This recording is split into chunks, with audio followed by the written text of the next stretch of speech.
নবী করিম সাল্লাল্লাহু আলাইহি সাল্লামকে আল্লাহ তাআলা মানুষ বলেছেন। নবী করিম সাল্লাল্লাহু আলাইহি সাল্লামকে মাটির তৈরি বললে তার মর্যাদা বাড়বে না নূরের তৈরি বললে মর্যাদা বাড়বে? বুঝে বলছেন? ফেরেশতারা নূরের তৈরি, আর মানুষ হলো মাটির তৈরি, আর জিনরা হলো আগুনের তৈরি। জিনরা কিসের তৈরি? আগুনের তৈরি।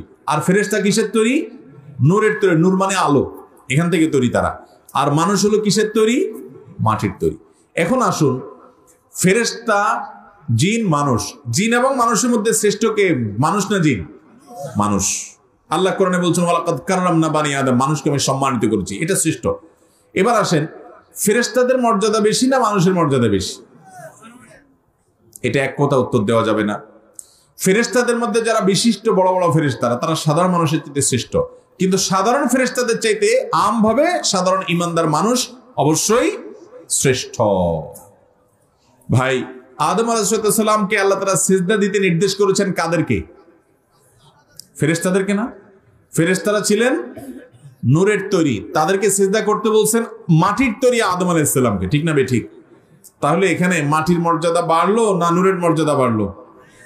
তাহলে নবী করিম সাল্লাল্লাহু আলাইহি সাল্লামকে যদি আপনি নূরের তৈরি বলেন, তাহলে তুমি সিজদা দেওয়া লোকদের দলে, ফেরেশতাদের দলে যাবে। আর যদি তাকে মাটির তৈরি বলেন, তাহলে তো আদম আলাইহিস সালামের দলে থাকবে। সেই নবীকে আমরার মতো? নবীরে কেউ যদি বলে আমরার মতো, তার ঈমান থাকবে না, ঠিক কি না? বউরে মা কইলে বউ যেমন তালাক হইয়া যায়, নবীরে আমরার মতন জাতে জাতে সিফতে আর রক্তে মাংসে গড়া মানুষ, সাধারণ মানুষ বললে তার ঈমান তালাক হয়ে যায়। কথা বলেন ঠিক না বেঠে? তো মা মেনা কই আমি দেখলাম 4টা মহিলা আমার ঘরের মধ্যে আসছে। আচ্ছা কোন তো দেখি এই 4টা মহিলার দাম কম না বেশি? এখন আমি একটা ইন্টারভিউ নিব তোমারে, বাবা একটু দাঁড়া, জীবনে বহুত ওয়াজ তাহিরি শুনছস, একটু খারো, টুপিটা থইয়া ওয়াজ শুনতাছ, মোবাইল টোবাইল দেখা। তুমি কোথান দিয়ে 4টা মহিলা যাইছে মা মেনার ঘর, 4টা মহিলার নাম কি?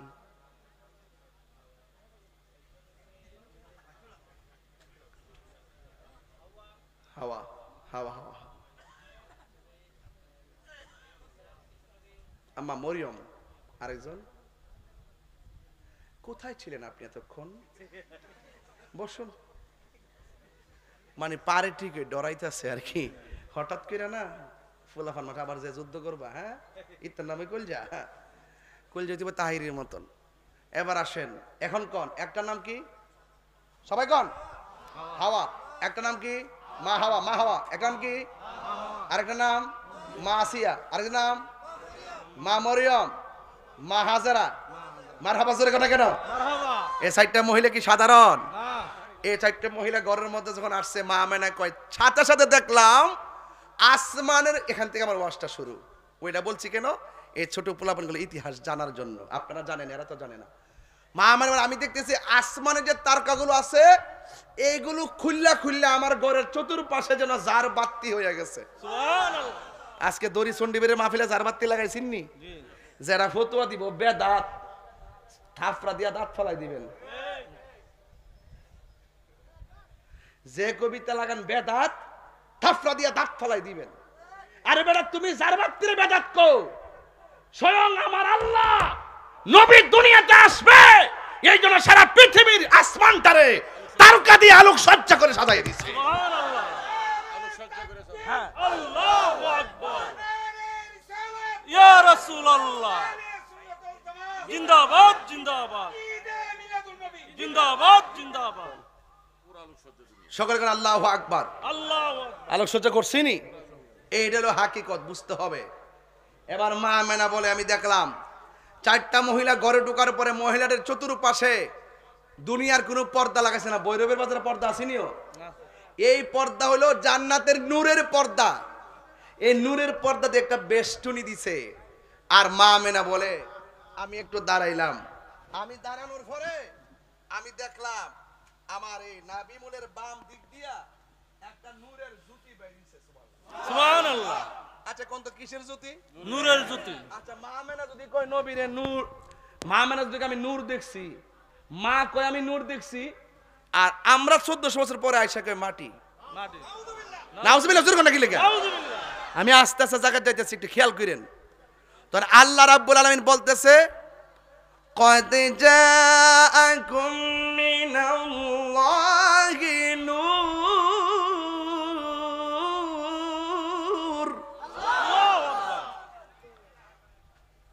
وكتاب مبين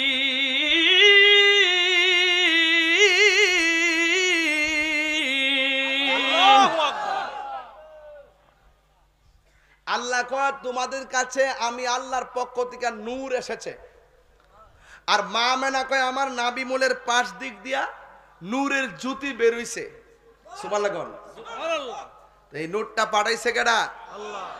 আল্লাহ যখন ছিল একা, নাহি ছিল কোনো সকা, তখন আল্লাহ প্রকাশিতে চাই।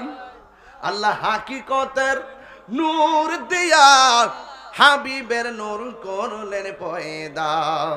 ওরে জোশ মারিলেন এশকের দরিয়ায় গো, সময় যায় পর দুরুদ নবী মুস্তাফায় বলুন, পর দুরুদ নবী মুস্তাফায় গো, সময় যায় পর দুরুদ নবী মুস্তাফায়।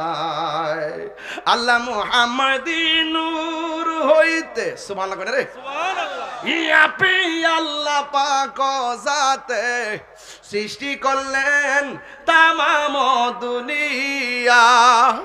আমার নবী যদি না হইতো, কিছুই পয়দা না করিত, অন্ধকারে থাকিত দরাই রে, সময় যায় পর দুরুদ নবী মুস্তাফায়। একটা জবান বন্ধ রাখবেন না, মহব্বতে মায়ার সুরে বলুন সুবহানাল্লাহ। ও বন্ধুরে, চারদিকে চারটা নূরের পর্দা লাগাইয়া দিল। মা আমেনা বলেন আমি দেখলাম আমার নাবি মনের বাম দিক দিয়ে একটা নূরের জ্যোতি বের হইয়া দুইটা আওয়াজ করছে।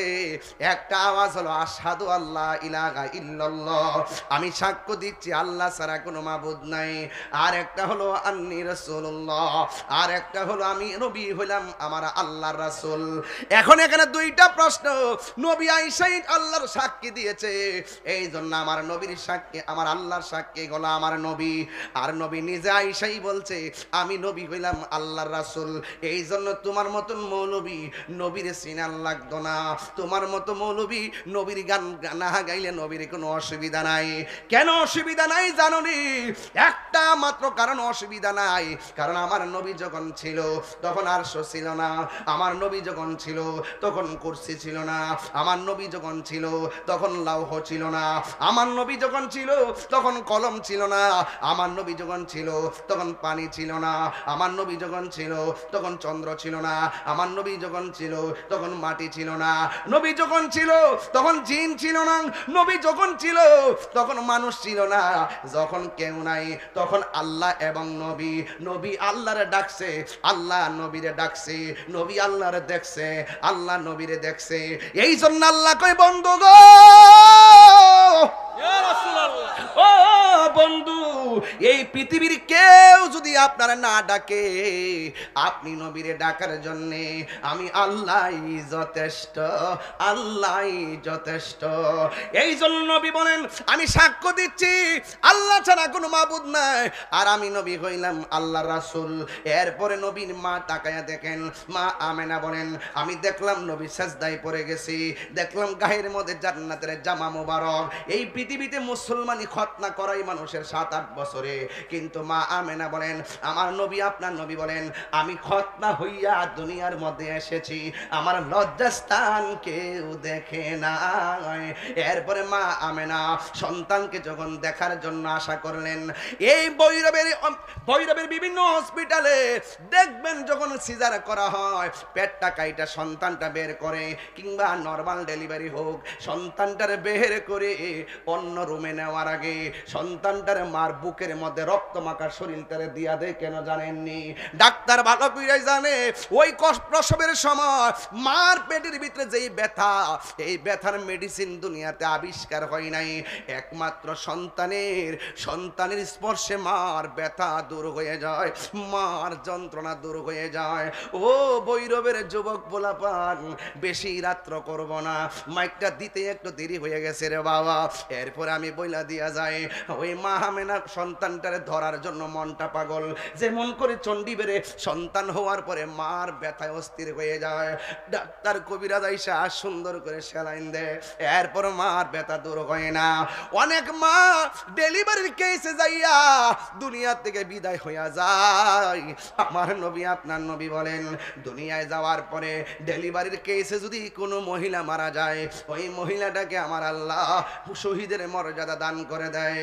এই জন্য যুবক, তোমার মা আমার মা প্রসবের সময় দরজা লাগাইয়া একেবারে একলা একটা ঘরে বইরা থাকে, আর তুমি যখন মার পেটের মধ্যে লাতি মাইরা দুনিয়াতে আসতে যাও, ওই মুহূর্তে তোমার মা আমার মা দাই মারে কি বলছে জানো নি?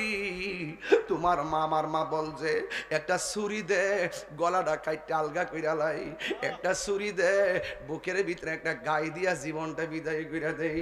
সন্তান পেটে নেওয়ার সময় যদি এত কষ্ট জানতাম, জীবনে কোনোদিন সন্তান নিতাম না। এমন ভাবে মারে লাইতে লাইতে মরণের ঘাট কয়েক হাজার বার দেখাইয়া দিছি, এরপর সব ব্যথা সন্তানটারে কুলে লইয়া বইলা যায়। এই জন্য আমার যুবক ভাইরা, আমি তাহিরি কথা যদি ভালো লাগে রে বাবা, একটা অনুরোধ কইরা যায়। আজকে তো আমি এইবারে একজনকে বায়াত করাইছি, মুরিদ বানাইছি, আমি একটা কথা বইলা দিয়া যায়, তাহিরিকে যদি 1 মিনিটের জন্য ভালোবেসে থাকেন, মার মনে কোনোদিন কষ্ট দিয়েন না। মার মনে কষ্ট দিলে আমার আল্লাহরে পাবেন না। কারণ এই পৃথিবীতে মার কথা আমার নবী 3 বার বলছে, আমার আল্লাহ কোরআনের মধ্যে বলছে, ওয়াহানান আলা ওয়াহানিন। এই পৃথিবীর মধ্যে কষ্টের পর কষ্ট যেই মহিলাটা করে, ওই মহিলাটার নাম হলো জনম দুঃখিনী মা। আর একটা মানুষ পাতার গাম পায়ের মধ্যে ফালাইয়া সন্তানরে তিলে তিলে মানুষের বাচ্চা করার জন্য জানটারে জান কই না। দেখতাছ বাপটা বুড়া বুড়া লাগে, এই বুড়া বুড়া লাগে তোর কারণে। তোমার আমার সুখের জন্য বাবার জীবনটারে শেষ করে ফেলাইছে। আমি তাহিরি বাবারে হারাইছি, আমি জানি বাবার ব্যথা কত। যে বাপরে হারাইছে, নিজে পাঞ্জাবিটা বালিশের নিচে ফালাইয়া ঈদের দিন ইস্তারি করছে, আর তোমার জন্য ভৈরবের বাজার থেকে ভালো ভালো কাপড় না তোমারে কাপড় দিছে। কি হইব ঘটনা শুই না, আমার নবীর মিলাদের আলোচনা শুই না কোনো লাভ নাই। যদি ঘরে যায় মা বাপরে কষ্ট দাও, মা বাপরে যদি যায় ধমক মারেন, ও ভৈরবের মানুষ, ওই মার মনে কষ্ট দিবেন না, বাপের মনে কষ্ট দিবেন না। বাপের কথা সমাজে কেউ কয় না। আজকে বাপটা তোমার জন্য বোঝা টানতে টানতে কোমরে হাড় ক্ষয় হইয়া গেছে।